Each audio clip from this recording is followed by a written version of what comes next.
Everyone, this is me doctor Deepa Rawat. आज मैं दो टर्मिनोलॉजीज को डिफरेंशिएट करने वाली हूँ। पहली है कॉम्प्लेक्स डिसीज, सेकंड है कंजॉइंट मेलेडी। कॉम्प्लेक्स डिसीज के बारे में डॉक्टर हैनेमन ने अफोरिज्म 40 और 41 में बात की है। कंजॉइंट मेलेडी के बारे में 92 में बात की है।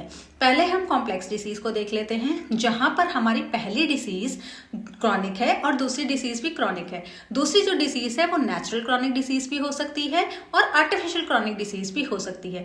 जब पहली वाली डिसीज और दूसरी वाली डिसीज इक्वल स्ट्रेंथ की है, दोनों ही डिसिमिलर हैं, तो दोनों अपने अपने ऑर्गन या ऑर्गन सिस्टम को पकड़ के बैठ जाती हैं और वहीं पर दोनों साथ में एक ही ऑर्गेनिज्म में रहती हैं और साथ साथ चलती हैं। दूसरा है कंजॉइंट मेलेडी, जिसमें पहली डिसीज नेचुरल डिसीज है और एक्यूट डिसीज है, वो बहुत रैपिड कोर्स की होती है।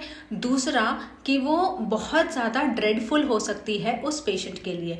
वहाँ पर डॉक्टर हैनेमन ने बोला है, अगर इस तरह का केस आपके पास आता है और वो पहले से ही कोई मेडिसिन लेके आ रहा है, तो आपको डिसीज के सिम्टम और जो भी मेडिसिन के सिम्टम वो लेके आ रहा है उनको साथ में लेके ही केस टेकिंग करनी है।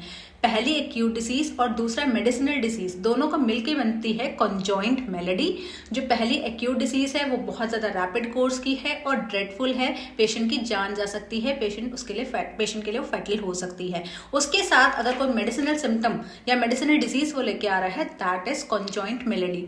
जबकि कॉम्प्लेक्स डिसीज में पहली डिसीज क्रॉनिक है, दूसरी भी क्रॉनिक है। दूसरी क्रॉनिक डिसीज नेचुरल भी हो सकती है, दूसरी क्रॉनिक डिसीज हमारी मेडिसिनल भी हो सकती है। तो ये दोनों ही टर्म्स हमें बहुत सिमिलर लगती हैं, बट दोनों में इट्स अ ह्यूज डिफरेंस। अगर इसके अलावा भी कोई आपके क्वेश्चंस हैं तो do let me know in the comment section.